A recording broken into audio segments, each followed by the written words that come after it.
Good morning, good afternoon, good evening, wherever you may be. Welcome to another episode of Mondays at Microsoft. I'm Karuana Gatimu with the Microsoft 365 Customer Advocacy Group, and I'm here with my awesome friend.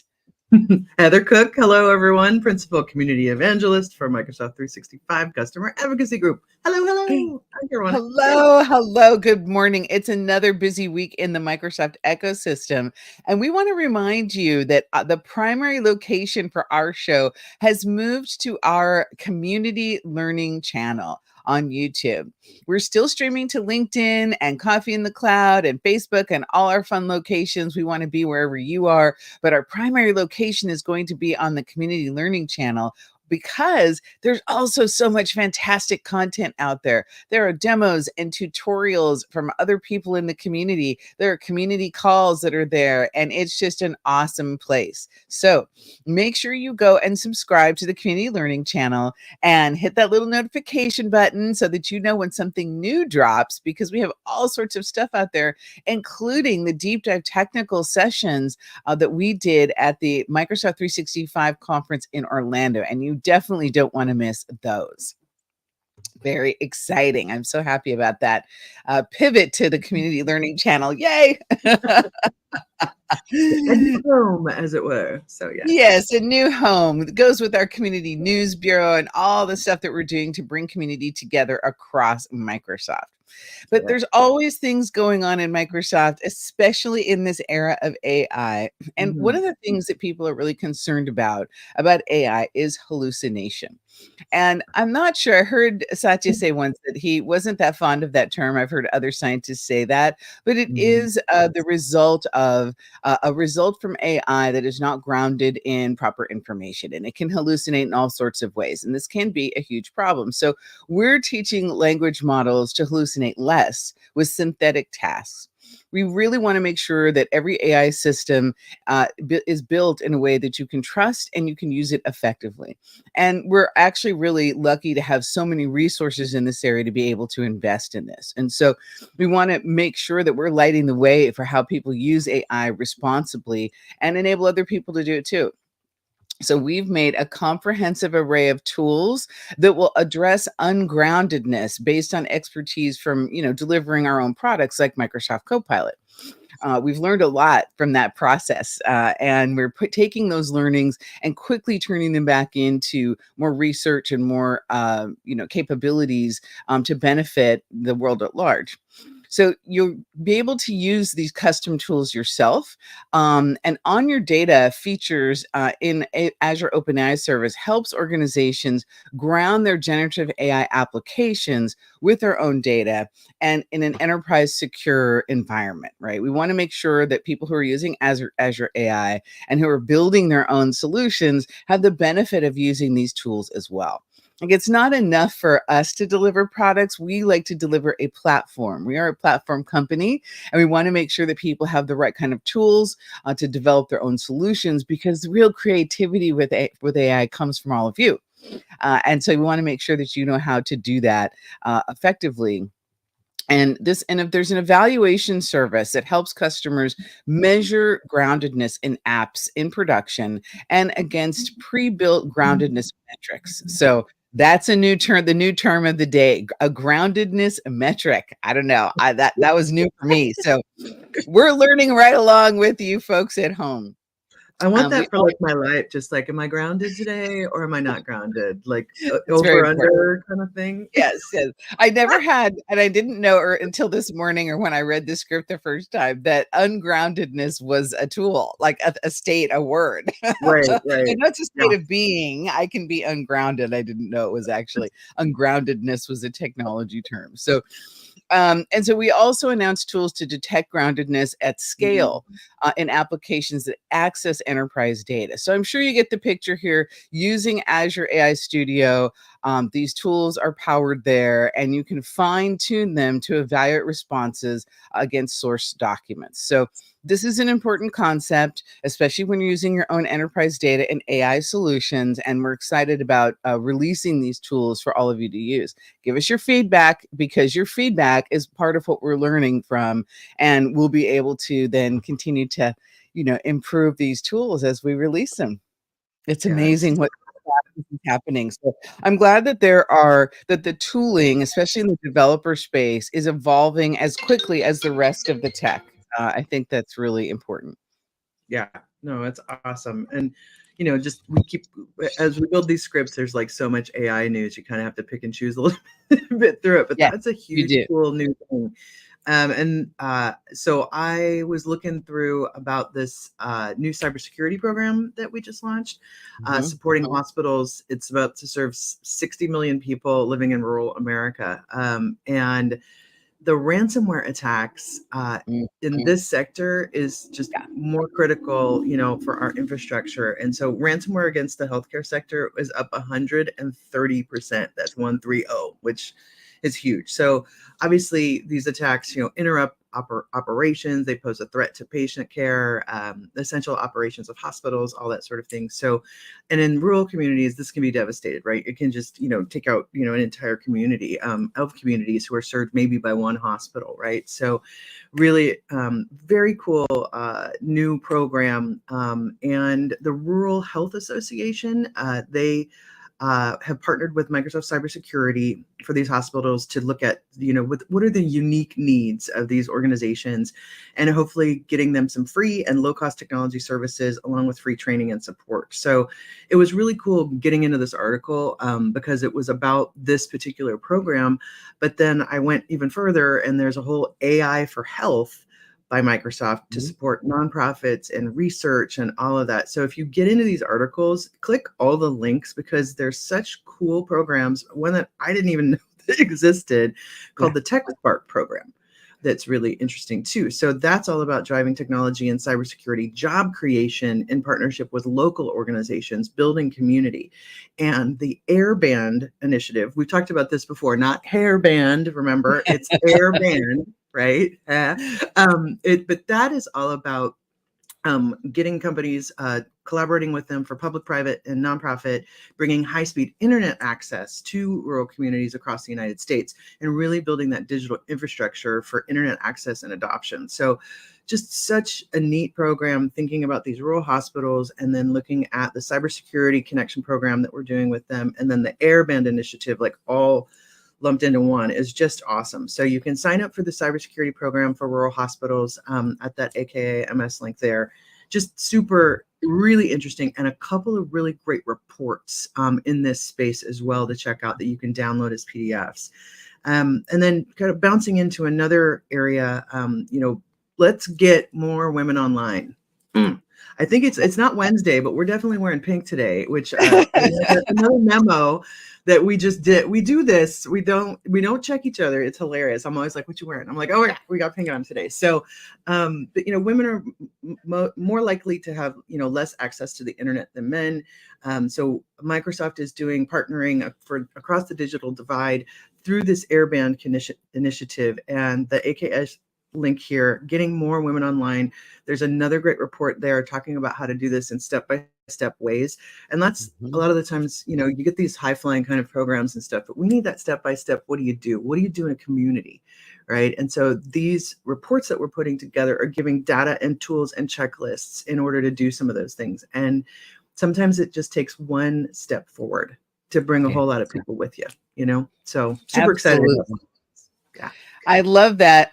I love that. And of course, we know that, the creativity and innovation that comes from diverse teams and diverse thought processes is essential, and women are a huge part of that. So, everything that we can do to help others, because there's so many opportunities in technology. You and I are both always talking about how technology has improved and impacted our lives.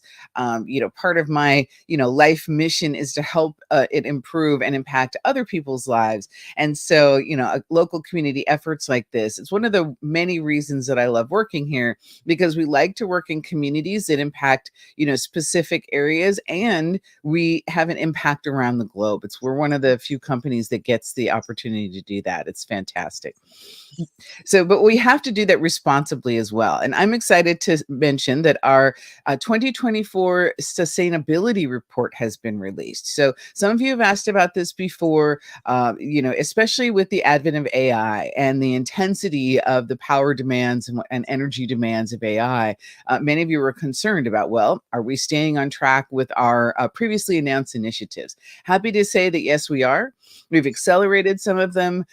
We've altered them to ensure that we're still going to meet our clean energy goals as a company. And you can download this report and get up to date on it. And for me, it really serves as a blueprint for how companies can drive innovation, they can expand revenue, but they can also act responsibly for our planet. And so this information gives you the details on that in terms of what we're doing from a facilities and data perspective, from an energy consumption and manufacturing perspective. And of course, we stand and show this as an example so that our partners and other organizations can do the same. So our sustainability report is there for your review. Go check it out, and continue to lean into that in your own space as well. So it's very exciting. Yeah, super cool. And so many, great programs.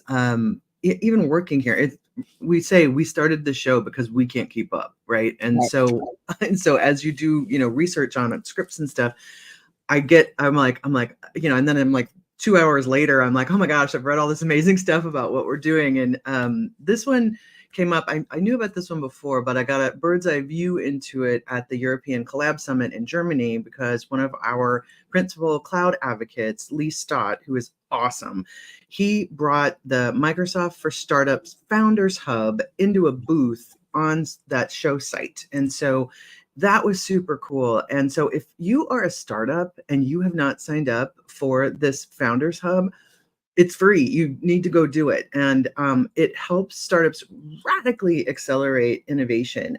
There's access to AI services, expert guidance, all this technology training to really build that future proofing for your startup. It's open to everybody. It takes minutes to sign up. And there's a whole brand new white paper also on key trends in the AI startup space. So between the Founders Hub and that white paper, just such great information.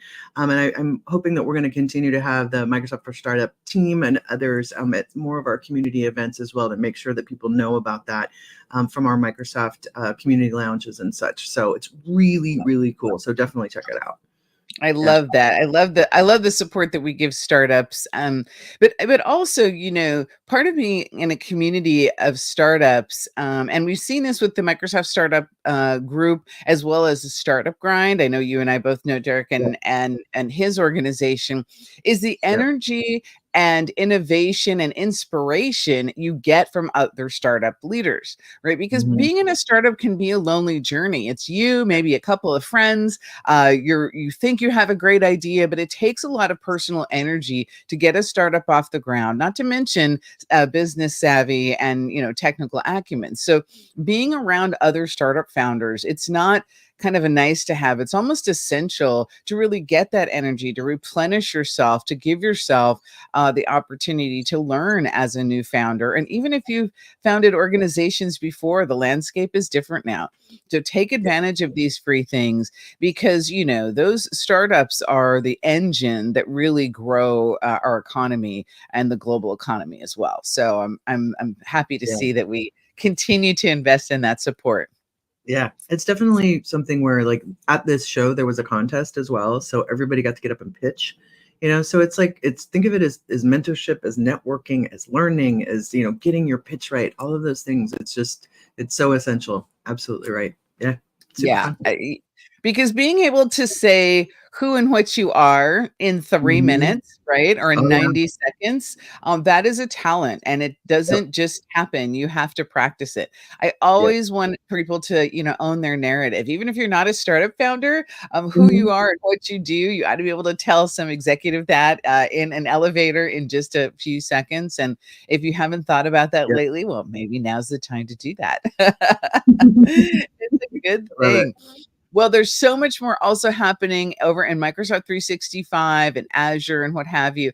And I want to talk about my near and dear friend, Microsoft Teams, this morning. I don't know how many of you use HubSpot, but HubSpot is a marketing automation tool. Very, very popular, very simple to use. And now Microsoft Teams has an integration with HubSpot for those of you doing webinars. Now, if you've ever run webinars at an organization, especially for for your customers, you want to capture that information, right? You want to capture the people who are coming to your webinar. You want to keep those relationships warm, as we refer to it there, and be able to also track that in case you have inquiries like how impactful are your webinars. Well, the integration with Teams will allow that to happen. So the webinar space in Microsoft Teams is very vibrant. They continue to add new features. And this really enables organizations to harness that full potential of these marketing events through the life cycle of customer acquisition, right? You make sure customers are aware of everything you have to offer. If they're interested enough to come to a webinar, that's fantastic. You want to keep engaging with them, because even if they don't buy something in that particular cycle, you've created goodwill in that customer base, right? And so they'll think of you again, especially if you continue to engage with them via email marketing and other tools. So I always found that my most effective technique when I did do sales, now it's been 20 years since I did that, was educating my customers. I don't think I ever sold them anything. I think I educated them about the opportunities that they had with what I had available, and that change of energy, of attitude with people makes a big difference. But from an inside out perspective, you do need that capability to track that behavior and understand what's going on. So check out that webinar integration with HubSpot. And of course, we integrate with our own CRM products as well, as you would think. But HubSpot is super popular, so I'm happy to see them release this. I love Yeah. these third-party integrations. I just think that they make things so much better, because people use other things than Microsoft. That's just the reality of any organization. You're going to have multiple vendors. So the more that we can connect the Yes. dots for people, the better off it is. Yeah, that's awesome. All the connectors out there that, we talked about that a lot last week too, about just the ability through APIs, getting to different third-party products, and really, being where people are, Yeah, and connecting absolutely. their products. It's so cool.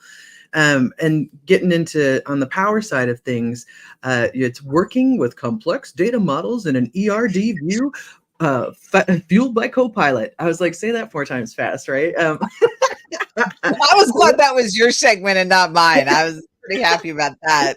Yeah, well, we love our acronyms, and it's like it's the ERD and the PPC and the me and all of that. But so anyway, entity relationship diagram is what an ERD is, and it is a view. And in Power Platform, we're looking to do data models with multiple tables a lot of the times, right? So the public preview of a brand new data experience that simplifies working with these entity relationship diagrams, or ERD view, with the assistance of Copilot. So this feature really allows that seamless working with data through a variety of sources, your natural language inputs, Excel files, SharePoint lists, and it's all drag and drop. So really exciting, more of that goodness of making things easier to do with that drag and drop functionality, and being lit up by Copilot, which is awesome. So now the feature is currently available in English, and you can get it through the Copilot preview features in your environment. And you got to go to Power Apps and try the new data experience to turn it on. So once you get that, you can get in through various data points, homepage, tables page, app designers, all that kind of stuff. So really exciting about creating new tables, and that again is a public preview that is available right now. So you can check that out. And continuing in the Power world, we've got Power FX built into the Power Pages Design Studio. So you can get that, creation of the web page experience with the dynamic content in an easier way. You've got text, image, button, iframe components now have the new FX commands, so that you can, as a maker, write Excel like formulas and expressions, Very cool. PowerFX also does the reading data from Dataverse tables. It honors table permissions and has that site user context available that gets you the data enriched personalization on the sites as well. So a lot of cool stuff, again, being lit up in the different programs by listening to customers and your feedback and putting these things back into the product. So just, again, if you aren't reading the blogs for these different pages, we've got them obviously here, but, every product at Microsoft has a blog. People are actively posting from engineering teams on them, and there's stuff happening all the time on all of them. So it's very cool. So, yeah. And like Heather said, we started the show because there was so much happening in the ecosystem we couldn't keep up. But I always encourage people, have your favorites, have your specialty area, and then read one thing that is outside of the area that you normally work in. Yeah. That's a great way to ensure diversity without overwhelming your schedule, and to continue to build additional skills. Obviously, now AI is one of the things you should be thinking about, but there's many components in different areas of AI that you can lean into. It could be industry specific, it could be the Azure OpenAI tools, it could be what you can do with Copilot and Microsoft 365 and the extensibility capabilities we have in Copilot Studio. So be thinking about that. What area do you want to really deepen your skills in over time? And, there's so much connective tissue between these different areas, whether it's security, modern work, Power Platform, Azure OpenAI. And that's one of the reasons we started the Community News Desk. The Community News Desk is where you're able to find articles that are relevant to the events that we do and a lot of these cross product scenarios and announcements that we have. The primary blog for Mondays at Microsoft lives there as well. So if you haven't gone and checked out the Community News Bureau yet, and the news desk that we have out there on the Microsoft Tech community, now is the time to do it. Visit it, subscribe, and tell your friends, because this is going to be a place where you can have this reference information that you can always go back to. And what's also exciting is we're starting our community spotlight series there. We're really moving a lot of these things we've been doing in a variety of different locations into the one location of that community news desk on the Microsoft Tech community. So we're trying to make things easier for you to find and use this reference information as you build your skills. And part of this is our partnership with Microsoft Learn and all of the great things that are happening over there. So we want to make sure that we're serving you in your skilling journey, and that's what the news desk is for. Yeah, it's Definitely. super exciting. Bringing things together, right? One community, Is. Microsoft. How about that? One place. Absolutely. Just like we do with the global initiative, Heather, that you were always running and doing wonderful things with. Yeah, thank you. Yeah, we have we put up some new pages. We've been talking about that a little bit, and our new regional leaders. We're working this summer to get folks onboarded. And what is that? What is a regional leader? What does that mean? And how is that different from an MVP? What's going on? So Microsoft MVPs, which are going through renewals right now, those are going to be announced in the next couple of weeks. So Microsoft Most Valuable Professionals, those are folks that are nominated either by another MVP or by a Microsoft full-time employee. And these are folks who are community gems, who are out there, organizing, creating videos, writing blogs, doing all this great stuff, sharing things with all of you. And they're also beautifully technically proficient. So both of those things kind of go hand in hand, and having that technical and then also having that community heart as well. And so that's a Microsoft MVP. There's also regional directors, RDs. Those are folks in that same camp as the Microsoft MVPs. And they kind of connect together in many ways, and regional leads help out people make connections in the different regions out there. For our community initiative, we have board members that are elected, that are, a lot of them are MVPs around the world. And then we just onboarded 60 regional leaders, also to connect and really help with getting local user groups and events rocking. We had the SharePoint Saturdays that were just any given Saturday. There were like 3 going on in the world. As we know, everything shifted during the pandemic, and so a lot of things went to virtual, which Microsoft Teams had a big hand in high. And now people are getting back to in-person. And so the Microsoft Global Community Initiative, the MGCI, is part of what is looking to help local communities, local tech communities get back together. It doesn't matter Azure, SQL Server, Windows, Xbox, all of it. It's how do we get together again and start talking about technology and bring people together. So the MGCI is that lever. It's run by the community. So the board members and regional leaders are community folks. And it's supported by us at Microsoft, who are in community roles here, like myself and other folks across the board, like Jason Himmelstein and Ree Merritt and Wim Korvitz, and all kinds of folks out there who are working at Microsoft helping to support the community. So we have a general session once a month. We have a event training that is led by our regional leaders as well, where you can come learn about how to use Eventbrite or how do you create an event budget, all that sort of thing. So those are some of the types of things that we do through the MGCI. And then we also, Tom Daly, who is out of New Jersey, New York, helped build, and really it maintains as well from the community, communitydays.org. And that is your one-stop shop for all community events, whether it's a free event or a paid event. You can go check that out. You can see calls for content. You can see what's going on next. There's community calls listed there. So communitydays.org. All of this kind of wraps up together in this new community news desk, the community initiative, the community learning channel. I said community like 15 times. Can I get a whoop whoop? Okay. I'm glad it's not a drinking game, Heather. It's too early. It could be a coffee drinking game. Every time we say the word community out there, drink your beverage of choice. I think we should make that a standard on our show. Yeah. I just be sitting here drinking. It's really just good for hydration, Right, I mean, exactly. But look, the reason yes. we are passionate about community is because that is the place that you can improve your skills and meet amazing people. And having technical skill, especially right now, is an important thing for your career. And Microsoft is an ecosystem that you can use to better your life and that of your family. So the community is a free way that you can do that.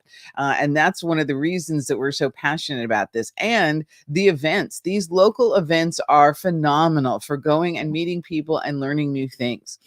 And what I love about them most is the ability to learn from other people who aren't Microsoft employees. Of course, we're happy to teach things. I love teaching. That's one of my first loves. We all do. But what I really enjoyed, especially before I came to work at Microsoft, was learning from other people who had been customers, who are these MVPs, who are frankly out in the real world every day dealing with complex issues and learning how to implement the technology. And so that's why these events are so important. And there's more coming up. I think there's a bunch coming up.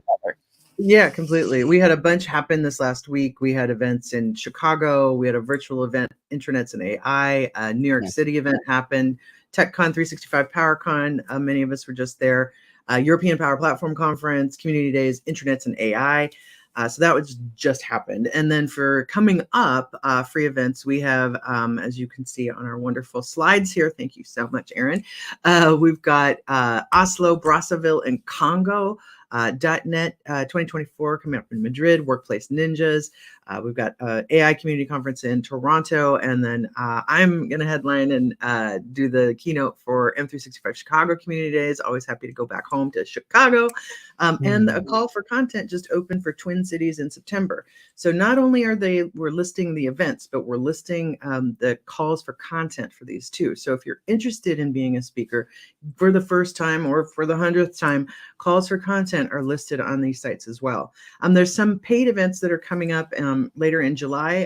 That Community Days Digital Workplace Australia, Debbie Ireland puts on that show, and it is awesome. They do one in Sydney, and then they kind of go back and forth from Sydney and Melbourne. Tech Days, Tech Biennium, that is in the Philippines. I just had a great meeting on that one with the team. And then TechCon 365 in DC is coming up in August. And those are the paid events that are coming. So, and if you have an event that's coming up, definitely get it up there. And also if you're thinking about 2025 and you're like, oh, what should I do? How should I do it? Get into the MGCI and you can start talking to other folks. We do a lot of lessons learned. We bring in producers. We've had Miami just in. We had folks from the Mexico City event that just happened. So we have that all the time. Everything's recorded. We keep those so you can check them out. We usually run them in a couple of different time zones, but you can always catch everything on demand as well. So definitely mark your calendars for Community Days coming up. for sure. So Yes, there's a ton. And I just spoke at the Intra-Team event on AI. I yeah, think that was the Intranet's and AI one. That was awesome. I got up early in the morning to hang out with those people in Europe. That was a lot of fun. yeah, I definitely love speaking at those events and hearing the perspective and the questions, because the questions again ground you to talk about ungroundedness. It's important in product management and in the kind of enablement and adoption work we do to also really be connected to the real world experience of people. And that's another reason to get involved in community events. Even if you work at a Microsoft partner, you're already getting your skilling elsewhere. It's very important to actually hear what's actually happening with people and how they're thinking about the technology that is there. It's going to be a busy summer, both with events and with more announcements. Quick reminder that if you haven't watched the Build keynote, go back and watch that. See everything Satya is saying about what we're manufacturing and what we're delivering in AI. I think it's really important to listen to Satya and Scott and Rajesh about the future of where we're going from a very broad company perspective. Some of the leaders in your organization might really want to see that. Of course, that's available at build.microsoft.com. And we will be back after the US holiday on July 8th. Always happy to be with you bright and early on a Monday morning. I do think we're going to keep the game of drinking a refreshment every time we say the word community. I think that's a great idea. We appreciate you so much. See you out in the community news desk. Share our show, bring your friends, and we hope you have a great week. absolutely. Thank you, everybody. Thank you, Caruana. Big love. Yay. Bye.